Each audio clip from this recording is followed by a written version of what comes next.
Hey, how are you? Doing awesome, Jennifer. How are you? Doing great. So today we have Todd Schroth on the live with us. He is a team leader. You're in Orlando, correct? Yes. Yep. Yeah, so he's a team leader in Orlando. He has a mid-sized team, I would say. And so we're just kind of bounce some ideas off of each other and kind of talk about growing a team. He's very much in the same situation as we are with growth right now. So I'm super excited to pick your brain and see what you're doing. And thank you so much for taking the time to be here with us today. No problem. Thank you. It was a pleasure being here. So I guess tell us a little bit about you, your story, when you got into the business and how you kind of started to develop a team. I've been in the business my entire life. Both of my parents are realtors, so they've been since the early 70s. So it was kind of a natural attrition to get into the business. I never thought I would become a real estate agent, but it happened. 18 years old, started buying houses right out of high school and played the investment game for 5-6 years. Did that as my full-time job while I tried to go to college, and I didn't finish school. I loved hey, let me get my license. It's a lot easier. 40 hours versus 4 years. Yeah. But I got my license at 25, did the individual agent thing for quite a while. And after I got married and we had kids, and it was like I didn't want to become that workhorse anymore. And so hired the assistant. Then the market crashed, obviously, in 08 or 07. So kind of doing all, like getting married, trying to build my business a little bit bigger, right at all that stuff was happening. And then kind of redeveloping the business in 08, 09, because of the short sales. You can only work so much because you're standing there faxing 100 pages out on Saturday mornings when the fax machine's not busy. So having someone do that stuff, but that really got me thinking I need to add more people. And because of the amount of stuff we had going on, we were carrying 25 to 30 listings, most of those short sales at the time. And then got the assistant, and then we were getting enough buyer calls, so we wanted to hire a buyer. I couldn't do as much being on the road, so we hired a buyer's agent. And then that started the team building. This is about 2010, I think, is when we started getting into that team model. Didn't have the right setup for it. I was always trying to think, I want to give the team members as much as possible and provide them as much as possible, but realizing that's not profitable. And I spent 8 years failing building a team. Finally, 2 years ago, we got some good coaching on actual big team concept. And then this year, actually, we found the right coach who's helping us take our team to the next level. So he's like, when we sat down and did our initial call, he goes, what's your team makeup? Like, we got 6 agents, 3 support staff, and my wife and I. And he goes, why so small? I'm like, this team is 6 times bigger than I thought it would be. I thought it was me and my business partner, call it Angela at the time. And it was her and I for 5 years just doing the sales. And then, all of a sudden, hey, I want to join your team. I want to join your team. I want to join your team. Like, let's bring them in. And we had enough opportunities without expanding our lead generation for people to come in. I mean, we were losing business because we weren't following up because we had too much stuff coming in. But I felt if we cut it off, then it would all stop. Mm-hmm. So here we are now, 6 agents, and now we're in growth mode. Our goal is to get to, by the end of the year, double the team size. And we're in process of putting the things into place to make 2021 double to triple our business. That's awesome. So one of the things that you just said really stuck out to me. And I think it's a huge mistake that most of us who start a team make, right? I think, we don't, at least for us, the team wasn't something that was like, oh, I want to have a team. I never really went into it. It just kind of happened because, like you said, like you hit a capacity and you hit a level where you need to go to that next level.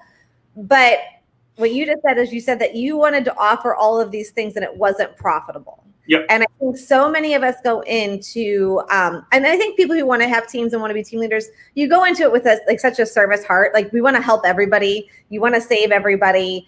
And we didn't really business plan it out before we just jumped in. Right. And we were working our tail off and spending a lot of money, and it wasn't profitable. So what would you say was the biggest mistake that you made that wasn't profitable in that team model?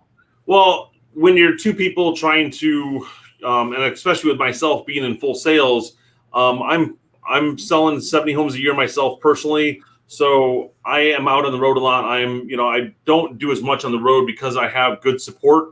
I'm not involved in the transaction as heavily as I can, which can allow me personally to do that kind of volume and still be a leader. But if I want to grow and do those things, I need to step back, hand some of the business off to the team and let them handle. But, people that are getting into teams, and I may not even be answering the questions, so stop me if I'm not there, but that are getting into building, you've got to know what you're going to provide. And if you're just going to provide leads, they can go buy leads. If you're going to provide support, they can go get support from a broker. You've got to be able to provide that. I want to have that whole package. I feel like I have too much staff, but at the same time, we need more because we want to do more. And we do a lot of events. We do a lot of stuff after closing, which does take time, energy, and money. I've got one girl who just does closing stuff, and that's her sole focus. One who just does marketing. And these are not VAs. These are people in our office. So I can walk into the next room and talk to them. And then we've got agent services with Megan in the front. So she's doing pretty much anything we need help with. So, and everybody wants extra stuff. And they're like, well, wait, I got to get a commission cut for that. I'm like, you want an ISA, you want this, you want that. I'm like, I would love to give you everything and pay you 100% commission. It doesn't happen. Yeah. So I've learned over the years that doesn't work, obviously, because sometimes I feel like I'm funding the business, and it's not that we want the team to fund the business, but we want the team to be able to sustain the business. Exactly. Yeah, I think that was one of the biggest things. And also, I think, we made the mistake, I think, of just kind of going right in. It's funny how we ended up even having a team was Jason and I, we're husband and wife. So if we go on vacation, our whole business would shut down, right? Yep. So we were going on a cruise with our kids, and we were going to be gone for 10 days. And we're like, oh my gosh, we have all this business. What are we going to do? And I remember we went to our broker at the time, but there was this young kid always in the office. He was a new agent. I saw him in there every day though. And I was like, yeah. And so I saw Jason, and Jason's like, let's ask Nick to do it. Let's see if Nick will cover our business. And I remember our broker's like, he's a brand new agent. You're going to give him, you're like, are you kidding me? And I said, well, everybody else is too busy. They don't want to do it for me. And then we went to Nick, and Nick's like, I'll do it. I'm like, it can't be worse than nobody answering the phone. Right. So, and we came back from vacation. First of all, he got like a crash course in real estate. He did it. He kept it together. That poor kid, I felt so bad. He's like, I was sitting there just shaking at my computer, drinking wine at night, shaking. He was like, I want to work with you guys. I want to be on this team. Like, let's do this. Like, he got so motivated by everything that he could do. And so we're like, well, that makes sense, right? Like, we're at capacity. There's this kid that's hungry. But I mean, thank God he was so patient, and he stayed with us, and he was with us forever. That he, because he was our test dummy on everything. Like, we didn't think it through. Like, I mean, I'm so thankful that he stuck with us, but it was definitely a challenge. And now looking back, I'm like, oh my gosh, if I would have had some of the resources and the people that I know now, like as back then, to say, slow down, this is what you need. It would have been a game changer for us. But I think that that's what happens with a lot of agents, or else they'll see somebody and they're like, oh, you're my friend. I like working with you. Let's become a team. Yeah. Really think it through. It's not the right way to do it. I mean, I'm coaching a couple people right now personally they want to build a team. So I'm like, and there's another husband-wife couple that we're talking with that wants to do that. And I'm like, you guys are right now where I would love to be. I can tell you the mistakes. I can tell you everything that I've done wrong. Let's start you guys out the right way, so you don't fail forward. You fast forward, not fail forward. Yeah. And so it's fun when you can get someone like that who wants to build, and then you can see where all the mistakes that I've done and really help them out. Yeah. No, I agree. So I think the biggest thing for us, I mean, thank God, our TC that we have with us right now, he's been with us now since pretty much day one. Once we kind of had the team, we realized quickly that we needed help, like support staff help. And he's been a godsend. He's been with us for years now. But I think that, I know you said you're kind of heavy on support staff, and we are too, because I really think that I wish I would have focused more on building that side of things before I rushed into hiring agents. Yeah. Well, if you get, like, for example, I mean, you can sell 30 to 40 homes a year personally and probably do it yourself. I told the girls the other day, I'm like, if I wanted to shut down and just do it myself, I could probably sell 70 homes a year by myself and no assistant, it would be a shit show. But I could get it done. But I'd rather have it run streamlined. And because 90% of my business is repeat and referral, those people would never hear from me again because I wouldn't have time to think, breathe, or do anything. Yeah. And you would fail fast. I think if I'm selling 30, 40 homes a year, that's to the point where, okay, I need to hire that assistant and someone who could kind of do some marketing for me and some transaction coordination. And then once I get to the point now, because that should alleviate you to go to 50 homes a year personally, because they can take care of a lot of things. And then you hire the buyer's agent to go do your open houses and go do those things. Mm-hmm. And potentially just run your buyers around while you concentrate on listings. And then once you get to that, now you have support that buyer agent has some value from, and then you hire the next one. And then potentially you hire another support transaction coordinator or somebody. That's when you get to the full-time marketer, full-time transaction coordinator. Yeah. No, and so now you say you have 6 agents, you want to double. So Yep. What does that look like though? I guess we're kind of at that same crossroads, right? And we really want to grow it. But I also feel like, when do I have to start thinking about that other position, like hiring somebody to help as a sales manager, something like that? When do you think that line is? So I just took one of our team members who's been with me for a long time and made her a sales leader. And so she now has the team that we currently have. She is now in charge of as far as doing the one-on-ones. And now this is a growing position for us. So I'm going to fail forward a little bit with doing this. But, like next week we do our one-on-ones. I'm going to sit in with her and do the one-on-ones so she can understand my process, but I would love to see what she's doing as well. So if you have 6 agents, you take somebody in there who you think can be a good leader. And that is when you sit down and you say, okay, I want to offer you this position. I'm going to pay you X. And this is the responsibilities of what you need to do. And then if they're interested, cool, awesome. Let's go. Let's talk about next steps. And then next meeting, guys, so-and-so is coming in, become a sales leader. She's going to be, you're going to be responsible to her. So, don't not call me. But if you guys need anything, she's here to help gain your success because I can only do so much while I grow my business. And I want to make sure you guys are taken care of and we keep this team growing correctly. So that's kind of how you present it back to the team, I would think. Now, Our goal, I need to find another sales leader because we want to hire another 6 agents. And so, I'm going to be coaching, leading the next 6 that come in. Hopefully we connect with someone who can be a good leader on the next, to help with the next 6.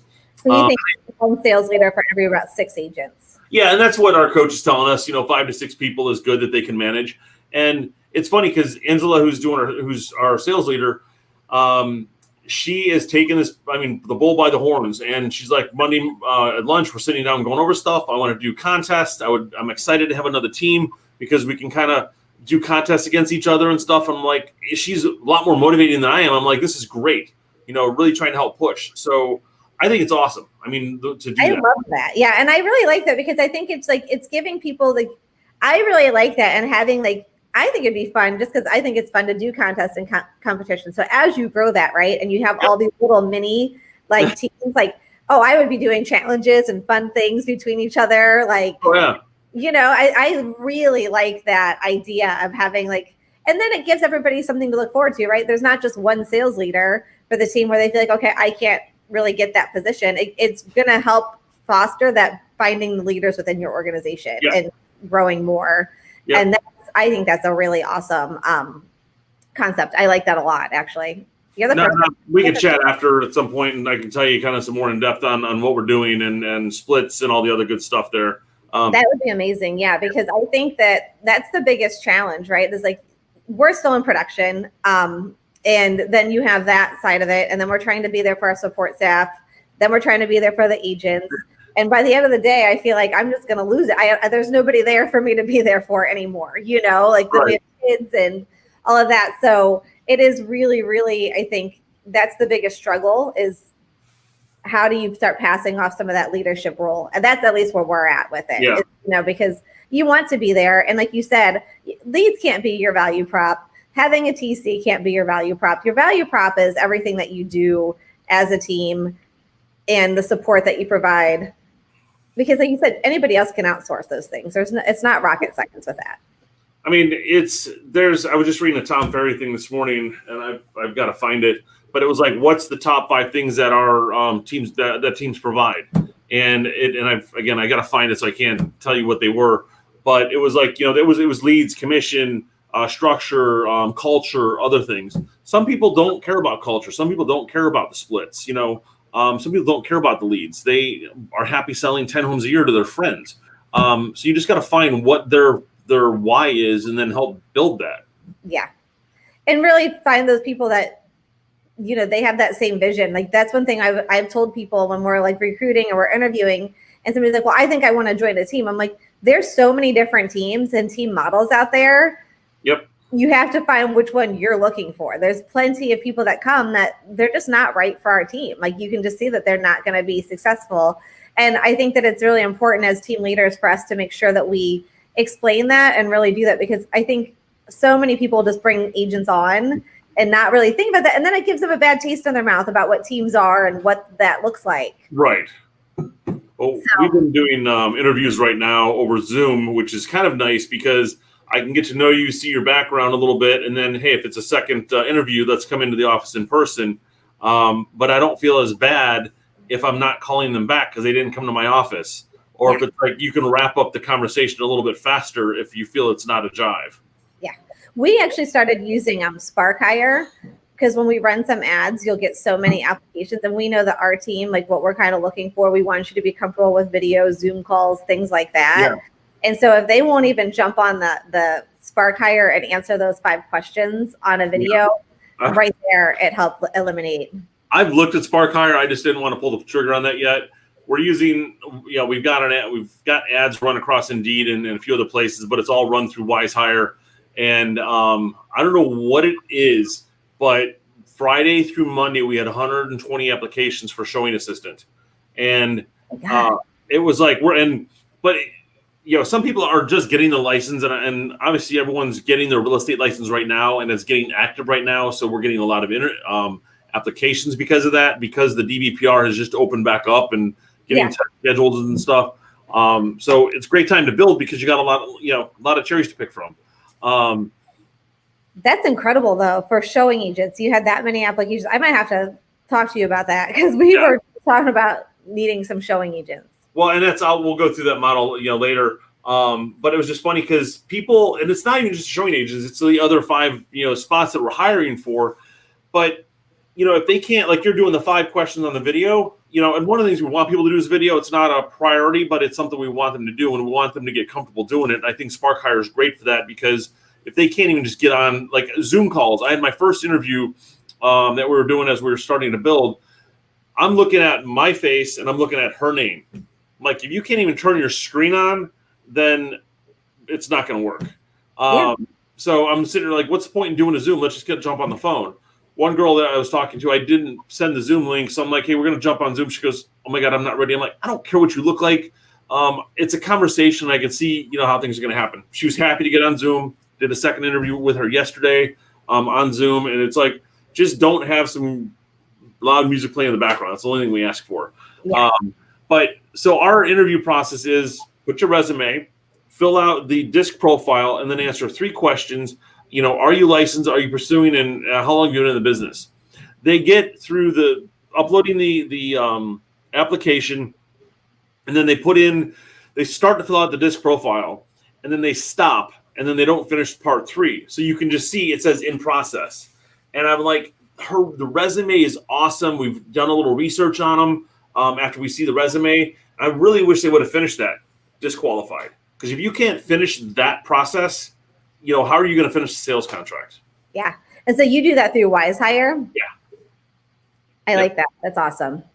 Yeah. I mean, it's the same thing. And so you do most of your recruiting through like Indeed and running ads that way. Yes. Yep. And we're getting ready to start doing some Facebook retargeting to agents and stuff to drive them back to our landing page for hiring, which then will draw them back to Wise Hire to fill out the whole application process. That's awesome. Okay, cool. Well, real quick, I'm going to take a quick break. So we have a sponsor that will, I think you work with them as well. It's called Celebration Title Group. They're based out of Orlando, but they have offices now in Tampa and other areas. And so I'm going to show you a quick video about what they're doing. They're kind of changing the title industry. And so I want to go ahead and pop the confetti. Yep, pop the confetti.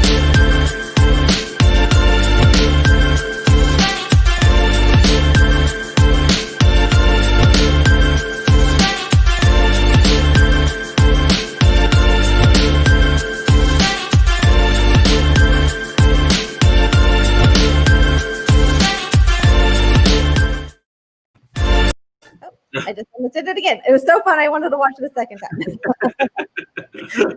But yeah, so now I had a couple questions for you. So you said you started your team. Now you're based out of Orlando. Yep. Were you an independent broker before? Obviously, we know each other through EXP. So were you an independent broker before that? No, I was 18 years at RE/MAX. I don't have my broker's license. I actually, when we were considering leaving RE/MAX, I ordered the books, and I was going to go ahead and we thought about going independent and or buying the franchise from our broker, or I had another broker who wanted to give us the RE/MAX franchise because she didn't want it anymore. I'm like, let me get my broker's license. We got some options. I should have done it 20 years ago because I got the books, read the first chapter, and put them in the recycling bin. Yeah. And I said, you know what? I don't want to be a broker. I don't want the responsibility. I just want to run my team, and that's enough. We've got our own brand. I love the thing about EXP because it is like a business in a box. I have my own brick and mortar space. We have storefront. I have my sign up with their name next to it, and they're not dictating what color I can paint the walls, the location I can have on the door, or where we're at and everything. So that was the beautiful thing of what of this company that we when we moved over. Well, that was my next question. So since I know a lot of independents kept their own offices and things like that, but since you were with RE/MAX, so you just went and got your own brick and mortar space then. Actually, I took theirs over because I didn't need it anymore. Oh, nice. So we just took the RE/MAX sign down and put ours up. He had two offices, so we just merged the agents over there. And we actually have a second office. I point to Daytona Beach. We have one up in Volusia County over in Daytona Beach as well because we're expanding our team that direction. And we like to go to brick and mortar. We like to have a space to work at. So again, beautiful thing is it doesn't care about the size, location, color, etc. I have 2,500 square feet in Altamont. We've got a couple hundred square feet up there. It's enough for us to stop work and do our thing. Okay. And I know COVID kind of changed everything, but pre-COVID, with having the team, is there certain, I'm getting an echo all of a sudden. Did you have certain expectations for them coming into the office, or do you let everybody pretty much work remotely?